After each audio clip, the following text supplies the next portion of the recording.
নমস্কার, welcome to তপশালায়। First, thank you for watching our video. আপনাদের কাছে একান্ত অনুরোধ, ভিডিওটা সম্পূর্ণ না দেখেন, ফার্স্ট 5 to 6 মিনিটস আপনারা দেখবেন। প্রত্যেক অভিভাবক অভিভাবিকাদের কাছে একটা অনুরোধ, একজন সামাজিক মানুষ হিসেবে, অপর দিকে সামাজিক অভিভাবক অভিভাবিকাদের কাছে অনুরোধ, কোনো কোচিং রিলেটেড এই অনুরোধ না, কোনো তপশালায় বা কোনো এডুকেশন রিলেটেড অনুরোধ নয়। আমাদের পারিপার্শ্বিক যে পরিস্থিতি, আপনারা দৈনন্দিন জীবনে খবরের কাগজ পড়ছেন বা যারা পড়েন না, অনেকেই আছেন ইউজ করেন বিভিন্ন রকম নিউজ চ্যানেলে যে অ্যাপসগুলো রয়েছে সেখানে ইউজ করেন, দেখেন আমাদের বাড়ি বা আমাদের লোকাল এরিয়া বা আমাদের গোটা রাজ্যই বলতে পারেন যা পরিস্থিতি, দিনকে দিন আমাদের হিংস্র মানুষ বা অ্যাগ্রেসিভ মানুষের পরিমাণ বেড়ে চলেছে। তাদের নিজেদের স্বার্থে বা নিজেদের সুখ স্বাচ্ছন্দ্যে একটু যদি ঘা পড়েছে, তারা অপরজনকে কোনো মানবিকতা না রেখে প্রচন্ড পরিমাণ টর্চার করতে বা তাদের ক্ষতি করতে একটা বারো হাত কাঁপছে না। মানুষ হিসেবে যে কর্তব্য তারা জানে না। আমি যে কথাগুলো বলছি, আমিও যে খুব বেশি জানি তা কিন্তু নয়। একজন জুনিয়র, একজন সামাজিক ক্ষুদ্র প্রাণী হিসেবে আপনার কাছে অনুরোধ, আমি জাস্ট এই কথাগুলো আমার পিছনের কিছু বছরের অভিজ্ঞতা থেকে আপনাদের কাছে করছি। অভিজ্ঞতা থেকে মনে হয়েছে আপনাদেরকে এই কথাগুলো জানানো উচিত বা বলা উচিত। আমাদের লোকাল এরিয়াতে বা আমাদের রাজ্যে বা কর্মক্ষেত্রের যা পরিস্থিতি, একজন সাধারণ মানুষ বা দিনমজুর খাটা মানুষের সেভিংস বা সঞ্চয় বলে কিছু থাকে না, যে তারা বিপদে পড়লে বা এইরকম হিংস্র মানুষ বা অ্যাগ্রেসিভ মানুষদের সামনাসামনি হলে যে আতঙ্ক, সেই আতঙ্ককে ওভারকাম করার জন্য যে পয়সার দরকার, যে টাকার প্রয়োজন তাদের কাছে নেই। তারা সেই নিয়ে সবাই মানুষ, সাধারণ মানুষ ভয়ে বাঁচে। তো এই ভয়কে ওভারকাম করার জন্য আমাদের সমাজকে আবার সাধারণ গতিবিধিতে আনতে হবে। তো সেটা একজন মানুষের কাজ না, আমরা সবাই যদি একটু একটু করে পদক্ষেপ নিই, আগে নিজের ঘর থেকে, নিজের বাড়ি থেকে শুরু করি, আশা করছি খুব শীঘ্রই আমাদের সমাজ আবার সাধারণ গতিবিধিতে ফিরবে। কথাগুলো কোনো জ্ঞানমূলক ভাবে একেবারেই নেবেন না। একজন সমাজের ক্ষুদ্র প্রাণী হিসেবে আপনাদের কাছে অনুরোধ, বারবার একই কথা, যে আপনারা অগাধ পরিশ্রম তো করেন, একটু বেশি উপার্জন করার জন্য আপনার কর্মক্ষেত্রে বেশি সময় তো দেন। কেন দেন? যে আপনার ছেলে মেয়ের মুখের হাসি ফোটানোর জন্য। এইটা একেবারেই স্বাভাবিক, এখানে কোনো প্রবলেম নেই। প্রবলেম কিন্তু এখানে যে আপনার ছেলে মেয়ে যখন ক্লাস 7-8-এ অনলাইন ক্লাসের নাম করে আপনার কাছে মোবাইলের বায়না করছে। আমি এটাও দেখেছি যে মোবাইল না কিনে দিলে সারাদিন ভাত খাবো না, ঘরের দরজা বন্ধ, বাবা মা কিছু করে না বসে, ভুল পথে বা ভুল সিদ্ধান্ত যাতে না নেয় সেই ভয়ে তাড়াতাড়ি করে মোবাইল কিনে দিচ্ছে। বা 9-10 স্টুডেন্ট বাইক নিতে হবে, স্কুল যাওয়ার দূরত্ব অনেক বেশি। এটা কিন্তু স্বাভাবিক বিহেভিয়ার নয় একজন ক্লাস 9-10 স্টুডেন্ট। প্রবলেম এখানে, প্রবলেম এখানে যে আপনারা আপনার ছেলে মেয়েদের হাতে যেটুকু হাত খরচ প্রয়োজন তার থেকে অনেক বেশি পরিমাণ হাত খরচ তুলে দেন, আর তাদের পরিশ্রমের টাকা, রক্ত জল করা টাকা তুলে দেন, যাতে আপনার ছেলে মেয়ের কোনো সমস্যা না হয়, বাইরে বেরিয়ে কোনো আতঙ্ক বা কোনো ভয়, মানে কোনো সেই রকম বিপত্তির মুখে যেন পড়তে না হয়, আপনি সেই জন্য বেশি হাত খরচ তুলে দেন। প্রবলেম এখানে, প্রবলেম এখানে যে আপনারা ছেলে মেয়েদেরকে বেশি বেশি করে টিউশন দিচ্ছেন, তাদের বেশি সময়টা টিউশনে যাচ্ছে, যাতে তাদের ভবিষ্যৎ বা তাদের পড়াশোনা অনেক উন্নতি হয় এবং ভবিষ্যতে কর্মক্ষেত্র বা চাকরি বাকরির দিকে তাদের খুব দ্রুত সুবন্দোবস্ত হয়। প্রবলেম বা মানসিকতায় প্রবলেম এখানে। আপনারা কিন্তু দিনের শেষে পরিশ্রম করে এসে খুবই টায়ার্ড থাকেন, এটাই স্বাভাবিক। এবং সেই ক্লান্ত শরীরে আপনারা একবারও খোঁজ খবর নেন না যে আপনারা যে মোবাইলটা কিনে দিয়েছেন সেই মোবাইলটা আপনার ছেলে মেয়ে অনলাইন ক্লাসের জন্য ব্যবহার করেছে, না সারাদিন বিভিন্ন রকম গেম খেলার জন্য, রিলস দেখার জন্য, রিলস বানানোর জন্য, বা বন্ধুদের সাথে বিভিন্ন রকম গালিগালাজ করে কুবাক্য ব্যবহার করে মজা করার জন্য ব্যবহার করেছে। বা এখন তো গেমস গুলোতে আবার জুয়া খেলা টাইপস হচ্ছে, সেখানে আপনার এক্সট্রা হাত খরচ দেওয়ার টাকাটা ইনভেস্ট হচ্ছে কিনা। বা আপনারা বাড়িতে এসে একবারও খবর নেন না যে আপনারা যে এক্সট্রা টিউশন দিয়েছেন, এক্সট্রা হাত খরচ দিয়েছেন, আপনার ছেলে মেয়ে কি আদৌ ওই এক্সট্রা হাত খরচ নিয়ে পড়তে গেছে, টিউশনে গেছে, নাকি কোনো চায়ের দোকানে বসে বা কোনো রকে বসে আড্ডা মেরে বন্ধুদের সাথে টাকা পয়সা উড়িয়ে চলে এসছে, আপনার খোঁজ খবর নেন না। যদিও ছেলে মেয়ে পড়তে যায়, বাড়ি এসে কি সেই পড়ার কাজগুলো করছে? স্যার বা সুনামী সুখ্যাত টিচার্স বাড়িতে প্রচুর, আপনার ছেলে মেয়ে পড়তে চাই, আমাদের এখানে সুখ্যাত টিচার্স আপনাদের কথা অনুযায়ী নয়, আমি মানছি, কিন্তু আপনারা কি একবারও খোঁজ নেন যে যে টিচার্সের কাছে পড়তে যাক না কেন, সে যেটুকু পড়াচ্ছেন তিনি সেটা বাড়িতে এসে করছে কি? যদি বাড়িতে এসে নিজে না পড়ে তখন কি অগ্রগতি হওয়া পসিবল, উন্নতি হওয়া পসিবল? না। তো আপনারা যদি একটু অনুরোধটা রাখেন যে আপনাদের এক্সট্রা টাইম ইনভেস্ট করে এক্সট্রা উপার্জনটা যদি একটু চেঞ্জ করেন, এই মানসিকতাটা রিকোয়েস্ট করছে, যদি চেঞ্জ করে ওই এক্সট্রা টাইমটা আপনার ছেলে মেয়ের পিছনে দেন এবং তাদের মধ্যে মানবিকতা, মানসিকতা, সততা, বিবেক বা জীবনে চলার পথে প্রতিটা পদক্ষেপে যে বাধা বিপত্তি আসবে সেগুলোকে সামনাসামনি দাঁড়িয়ে কিভাবে ডিল করতে হবে, কি করে সেগুলোকে ওভারকাম করতে হবে, এই সম্পর্কে ধারণা তাদের মধ্যে দেন, বা সমাজে পিছিয়ে পড়া মানুষদের পাশে দাঁড়ানো, সাহায্য নয়, পাশে দাঁড়ানো। সাহায্য মানে এখনকার দিনে যেটা বোঝায় যে আমি কোনো গরিব মানুষকে 2 টাকা 5 টাকা দিলাম, যে ভিডিও বানিয়ে ছেড়ে দিলাম, এটাকে সাহায্য বলে। আমি এই সাহায্য কথা বলছি না, আমি পাশে দাঁড়ানোর কথা বলছি। বা কোনো বিপদে পড়া মানুষের দিকে হাত বাড়ানো, এই জিনিসগুলো যদি আপনি আপনার ছেলেমেয়ের মধ্যে দেন, আপনি মানবেন কি জানি না, আপনার ছেলে কিন্তু খুব ভালো মানুষ, বা আপনার ছেলে মেয়ে খুব ভালো মানুষ হয়ে উঠবে। আর একজন ভালো মানুষের কর্মক্ষেত্র নিয়ে কোনো সমস্যা হয় না। একজন ভালো মানুষ, সে জানে তার কর্তব্য কি, সে জানে তার দায়িত্ব কি, সে তার ভবিষ্যৎ সুবন্দোবস্ত অনায়াসেই করতে পারবে। সেই চিন্তা আপনাকে রাখার প্রয়োজন পড়বে না তখন। আর যদি আপনারা তাদের মুখে হাসি ফোটাতেই চান, তাদের সাথে সময় কাটান, তাদের সাথে কোথাও ঘুরতে যান, ভালো মন্দ খাওয়া দাওয়া করুন, এতে তাদের সাময়িকভাবে হাসি তো হবে, ভবিষ্যতেও মুখে হাসিটা থাকবে। কিন্তু আপনারা মোবাইল কিনে দিয়ে বা এক্সট্রা হাত খরচ দিয়ে যে মুখের হাসিটা তুলে দেন, ওটা কিন্তু টেম্পোরারি, ওটা কিন্তু সাময়িক, ওটা কিন্তু ভবিষ্যতে থাকবে না। ভবিষ্যতে কিন্তু বুঝতেই পারছেন আমাদের সমাজের যে পরিস্থিতি। আর দ্বিতীয় কথা, আপনারা যদি বন্ধু সুলভ আপনার ছেলেমেয়ের সাথে ব্যবহার রাখেন বা কথাবার্তা বলেন, আমাদের সমাজের যে ছেলে মেয়ে আছে, আমি খারাপ বলছি না কাউকে, বিভিন্ন রকম মানসিক প্রবলেমে, মানসিক সমস্যায় ভুগছে। এই মানসিক সমস্যা সম্পর্কে আমি এখানে ব্যাখ্যা করতে পারছি না, আমরা দেখেছি অনেক কাউন্সিলিং বা এটা ওটা, আমাদের এখানে কাউন্সিলিং ডক্টর আসেন মাঝে মাঝে, আমরা দেখেছি যে বিভিন্ন রকম ছেলে মেয়ে এই সময় মানসিক প্রবলেমে ভোগে। কারোর বাড়িতে বাবা মায়ের মধ্যে সমস্যা, তার জন্য তাদের নিজেদের সমস্যা বা আমাকে শেয়ার করতে পারছে না। কারোর পড়াশোনা মাথায় ঢুকছে না, একটু প্রবলেম হচ্ছে মনে রাখতে, এগুলো প্রবলেম, তাদের জন্য হিউজ প্রবলেম, তাদের যে বয়স, এই বয়সে তাদের জন্য প্রবলেম। তো আপনারা সেই প্রবলেমকে ওভারকাম করতে তাদেরকে পাশে বন্ধু সুলভ থাকুন। আপনার ছেলে মেয়ে কিন্তু বিপদে পড়লে কোনো বাইরের দাদাকে, বাইরের বন্ধুকে সাহায্য চাইবে না, আপনি বন্ধু হলে আপনার কাছেই চাইবে। আর এইটুকু আপনি খুব ভালোভাবে জানেন যে এই সমাজে একজন ছেলেমেয়ের তার নিজের বাবা মা ছাড়া আপন বলে আর কেউ নেই। যতই বাইরে কেউ খুব ভালো বন্ধু, বেস্টি, বেস্ট ফ্রেন্ড বা যাই কিছু বলি, এটা কিন্তু সুযোগে সদ্ব্যবহারই করবে, আপনি খুব ভালোভাবে জানেন। আমি কোনো নেগেটিভিটি বা কোনো বাজে জিনিস ছড়ানোর জন্য, কোনো বাজে ইন্টেনশন নিয়ে কথাগুলো বলছি না, আমি সমাজে যেটুকু দেখেছি সেই অভিজ্ঞতা থেকে বলছি। তো আপনার নিজের চারা গাছকে আপনি যদি যত্ন নেন নিজে হাতে, তো এই চারা গাছ কিন্তু একসময় বট গাছে পরিণত হবে, খুব সুন্দর ছায়া দেবে, এবং এই ছায়া কিন্তু শুধু আপনার না, এই সমাজকে উন্নতির দিকে নিয়ে যাবে।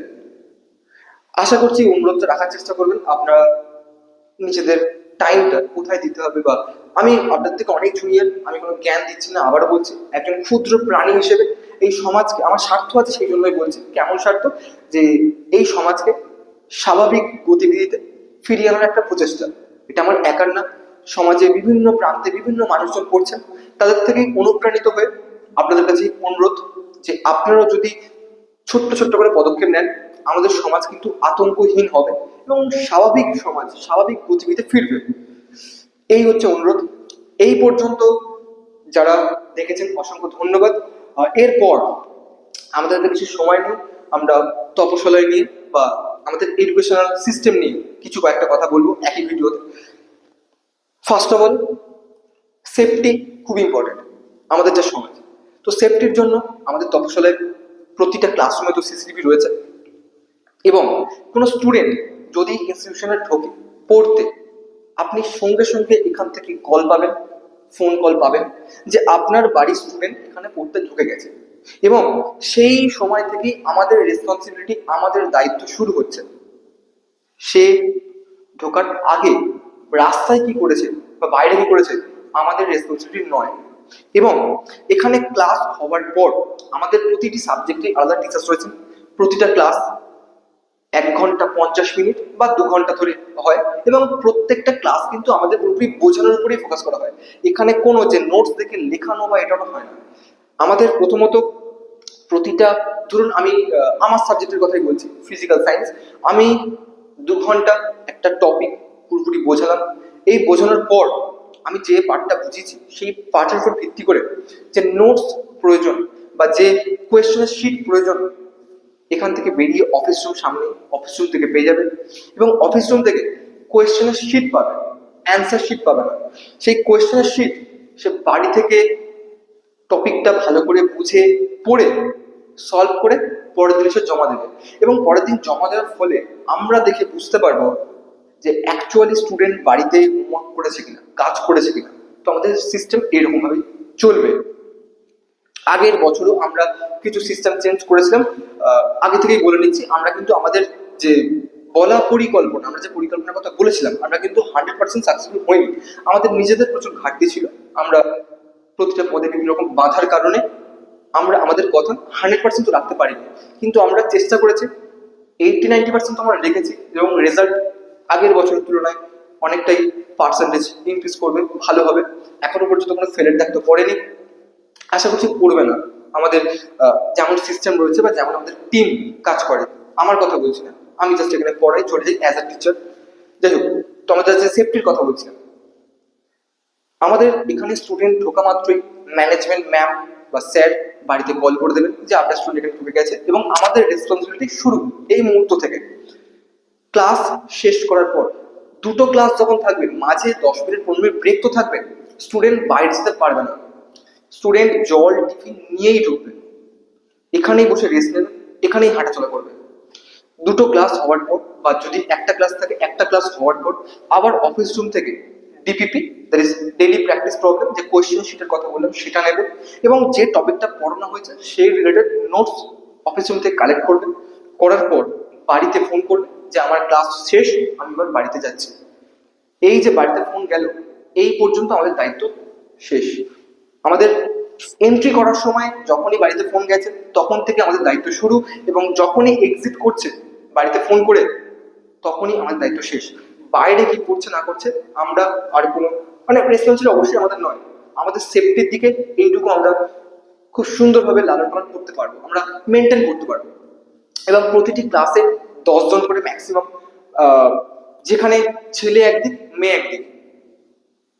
আমরা লাস্ট ইয়ার ক্লাস 10-এর একজন স্টুডেন্ট, তার অনুরোধ ছিল যে আমি আমার বান্ধবীর সাথে পড়তে আসবো, আমরা পাশাপাশি বসবো, না হলে পড়বো না।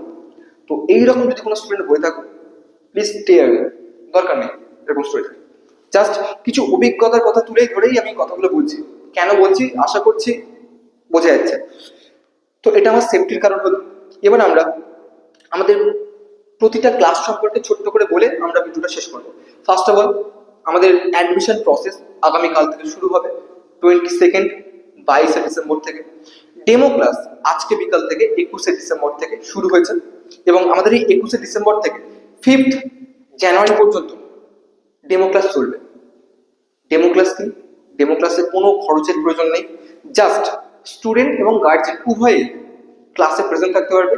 আমাদের প্রতিটা সাবজেক্টের দায়িত্বে যে আলাদা আলাদা বিশেষজ্ঞ টিচার্স রয়েছেন, তারা ডেমো ক্লাস দেবেন। এবং ডেমো ক্লাস শেষে যদি স্টুডেন্ট মনে করে যে তারা পড়াটাকে খুব ভালোভাবে গ্র্যাপ করতে পারছে, ক্যাপচার করতে পারছে, নিতে পারছে, বুঝতে পারছে, টিচার্সের পড়ানোর প্রতি তার ভালো লাগছে, তবেই সে আগামী বছর আমাদের সাথে কন্টিনিউ করবে। কারণ একটা 200 টাকার গেঞ্জি কিনতে গেলেও আপনার ট্রায়াল হলো ট্রায়াল দেন, কিন্তু পড়াশোনার জায়গা যেটা ভিতরে ইন্টারনালি ইন্টালেকচুয়ালিটি বিল্ড করবে, সেখানে আপনার ট্রায়াল বা ডেমো ক্লাস দেওয়াটা প্রয়োজন আমাদের মনে হয়। তো সেই কারণে আমাদের ডেমো ক্লাস, কোনো খরচ নেই, স্টুডেন্ট এবং গার্জিয়ান অবশ্যই আসতে পারে। ডেমো ক্লাসের সম্পর্কে জানতে গেলে আরো ডিটেলসে অবশ্যই এই দুটো নাম্বারে আপনারা কল বা মেসেজ করতেই পারেন। একটা 7980204923, আর একটা 9831131321।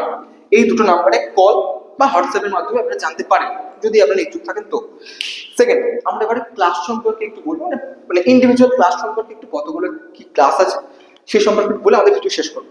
তো আমাদের ক্লাস 10-এ মোট 7টা সাবজেক্ট আছে।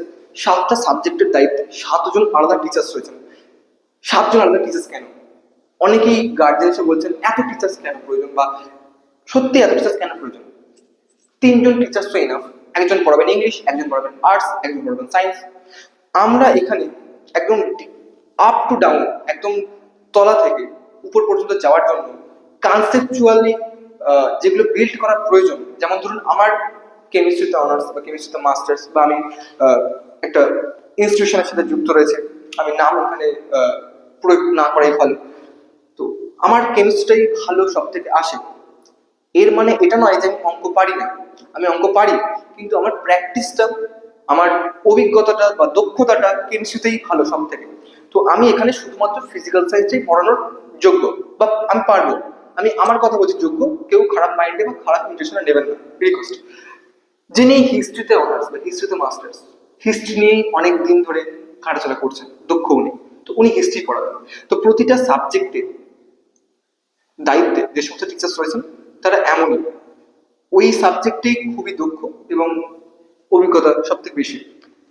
তো এই কারণেই আমাদের ক্লাস 10-এ 7টা সাবজেক্টে 7জন আলাদা টিচার্স রয়েছেন, এবং ইংলিশ ক্লাস সপ্তাহে 2টো করে, অঙ্কের ক্লাস সপ্তাহে 2টো করে, বাকি 5টা সাবজেক্টে সপ্তাহে 1টা করে ক্লাস। মোট ক্লাসের পরিমাণ হলো 9টা।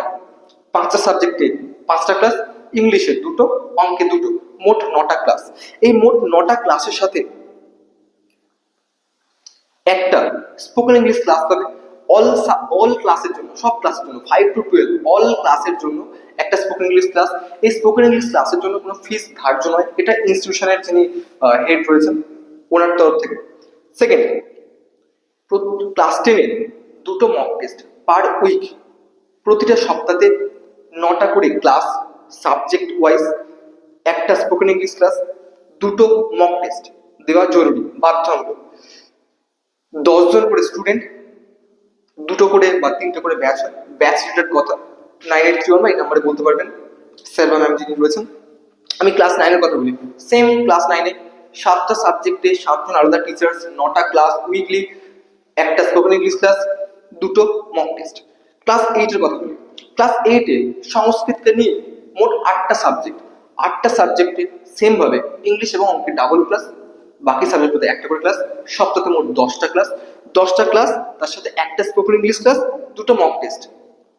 আচ্ছা, 8 থেকে 5 পর্যন্ত, মানে ক্লাস 7, 5, 6, 7, 8 এর জন্য আরেকটু কিছু আছে বলছি। ক্লাস 7-এর জন্য সেম 8টা সাবজেক্ট, যেখানে লাইফ সায়েন্স, ফিজিক্যাল সায়েন্স একজন টিচারই করাবেন। মোট 8টা সাবজেক্টে 7জন টিচার্স, বাংলা একজন, ইংলিশ একজন, অঙ্ক একজন, সায়েন্স একজন, হিস্ট্রি একজন, জিওগ্রাফি একজন, সংস্কৃত একজন, 7জন টিচার্স, 9টা ক্লাস, একটা স্পোকেন ইংলিশ, 2টো মক টেস্ট। ক্লাস 6-এর জন্য মোট 5টা বিষয়, Bangla, English, math, history, geography এবং সায়েন্স। বাংলা একজন টিচার্স পড়াবেন, ইংলিশ একজন টিচার্স পড়াবেন, ম্যাথ একজন, হিস্ট্রি জিওগ্রাফি একজনই, সায়েন্স একজনই। মোট 5জন টিচার্স রয়েছেন, টিচার্স টিম রয়েছেন, যেখানে সপ্তাহে ক্লাস পাবে 8টা ক্লাস, তার সাথে একটা স্পোকেন ইংলিশ ক্লাস এবং 2টো মক টেস্ট। মক টেস্ট বাধ্যতামূলক, কারণ আমরা এবছর আমাদের কথা মতো বছরের প্রথম থেকে মক টেস্ট দিতে পারিনি, আমাদের বিফলতা বলতে পারেন। কিন্তু আমরা সেপ্টেম্বর বা অগস্টের শেষ থেকে যখন মক টেস্ট শুরু করি, তখন স্টুডেন্টসদের ভুল ইমপ্রুভ, মানে অনেক ইমপ্রুভ হয়। আমরা এই ইমপ্রুভমেন্ট প্রসেসটা একদম বছর প্রথম থেকে চালানোর চেষ্টা করছি। এবং এটা হবে এবছর। আগের বছর যে প্রবলেমগুলোর জন্য হয়নি সেই প্রবলেম এবছর সলভ হয়েছে এবং হবে। ক্লাস 5-এ সেম অ্যাজ ক্লাস 6, 5টা সাবজেক্টে 5জন টিচার্স, 8টা ক্লাস উইকলি, একটা স্পোকেন ইংলিশ ক্লাস, 2টো মক টেস্ট। এবং আমাদের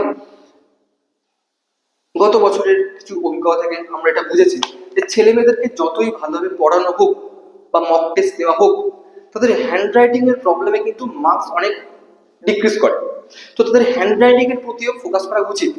তো সেই কারণে ক্লাস 5, 6, 7, 8 চারটে ক্লাস একসাথেই বসবেন হল রুমে, যেখানে শনিবার দিন 3টে থেকে 4টে ফার্স্ট শ্রুতি লিখন বাংলা হ্যান্ডরাইটিং ঠিক করার জন্য। যাদের হ্যান্ডরাইটিং এর অবস্থা খারাপ তাদের জন্যই, ঠিক আছে, যাদের ভালো তাদের প্রয়োজন নেই। এবং 4টা থেকে 5টা স্যাটারডে শনিবার 3টে থেকে 4টে শ্রুতি লিখন, 4টা থেকে 5টা ডিকটেশন ইংলিশ হ্যান্ডরাইটিং ভালো করার জন্য। তো এই হচ্ছে আমাদের ক্লাস রিলেটেড সমস্ত কিছু। এবারে শিডিউল রিলেটেড কথা, আমাদের অফলাইনে টিচার্সরা বা ম্যানেজমেন্ট স্যার ম্যামরা বলবেন। এবং আমাদের কিছু হলিডেতে, কিছু ছুটির দিনে আমাদের যে শিডিউল হয়েছে টিচার্সরা বানিয়েছেন, যেটা কিছু সিনিয়র স্টুডেন্টসদের যাদের রেজাল্ট খুবই ভালো হয়েছে তাদের অভিজ্ঞতা জুনিয়রদের সাথে শেয়ারিং এর জন্য মেন্টর ক্লাস, তারা কিভাবে প্রিপারেশন নিয়েছিল। মাধ্যমিকে আমাদের এখানে স্টুডেন্ট রয়েছে, খুবই ভালো স্টুডেন্ট, মাধ্যমিকে লেটার মার্কস পেয়েছে বিজ্ঞানে, মানে ফিজিক্যাল সায়েন্স, লাইফ সায়েন্সে, ম্যাথে। তো তাদের অভিজ্ঞতা সম্পর্কে তারা শেয়ার করবে। এবং কিছু গেস্ট ক্লাস হবে। গেস্ট ক্লাস মানে আমাদের এখানে কিছু টিচার্স পড়াতেন, তারা খুব ভালো ভালো জায়গায় চাকরি পেয়ে গেছেন, তারাও মাঝে মাঝে এসে এখানে ক্লাস নেন। বাচ্চাদের সাথে মিশে তাদের ভালো লাগে সেই কারণেই নেন guest class, as guest class. এবং আমাদের 2 মাস বা 3 মাস অন্তর একটা কাউন্সিলিং সেশন হবে, যে কোন স্টুডেন্টের কি প্রবলেম হচ্ছে। একজন ডক্টর আসবেন, ডক্টর আর কেউ না, আমারই একজন টিচার, আমি তার কাছে একসময় পড়তাম, বর্তমানে উনি একজন সুনামদক্ষ ডক্টর। তো উনি 2 মাস 3 মাস অন্তর যখনই সুযোগ পাবেন এখানে কাউন্সিলিং করবেন, স্টুডেন্টদের বিভিন্ন রকম প্রবলেম সলভ করার চেষ্টা করবেন। তো এই হচ্ছে আমাদের সিস্টেম বা ডিসিপ্লিন। জাস্ট ওভারভিউ বলা হলো, ডিটেলসে জানতে গেলে আপনাকে অফলাইন আসতে হবে। আর ফার্স্ট যে অনুরোধটা প্রত্যেক গার্জিয়ানকে বা প্রত্যেক অভিভাবককে দেওয়া হয়েছে বা করা হয়েছে, একজন সাধারণ ক্ষুদ্র মানুষ হিসেবেই করেছে, আপনারা কেউ খারাপভাবে নেবেন না। আমরা চাই না যে কোনো ছেলে মেয়ে চোখের সামনে বিগড়ে যায়। সেই কারণে আমরা দেখেছি প্রচুর ছেলে মেয়েকে চোখের সামনে বিগড়ে যেতে। তো এগুলো সত্যি বলতে আমাদের জায়গায় আপনারা থাকলেও আপনাদের খারাপ লাগতো। তো সেই খারাপ লাগা থেকেই আপনাদের কাছে অনুরোধটা। Thank you for watching till end. আশা করছি কিছু তো ইনফরমেশন দেওয়া সম্ভব হয়েছে। Thank you.